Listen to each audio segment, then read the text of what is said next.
हरिद्वार का सूरज उग रहा था। गंगा की लहरें अपने साथ सैकड़ों श्रद्धालुओं की आस्था लेकर बह रही थी। एक युवा राघव जो बड़े शहर से हरिद्वार आया था, जीवन के मायने समझने की तलाश में था।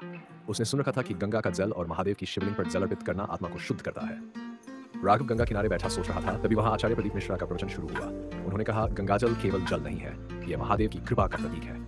लेकिन जल अर्पण तभी सार्थक होता है जब हम मन से शुद्ध हों और अपने कर्मों को सुधारें। शिव केवल भक्ति से नहीं, सेवा और सच्चे कर्मों से प्रसन्न होते हैं। यह सुनकर राघव प्रेरित हुआ और गंगा से गंगाजल भरकर शिवलिंग पर चढ़ाने के लिए निकल पड़ा।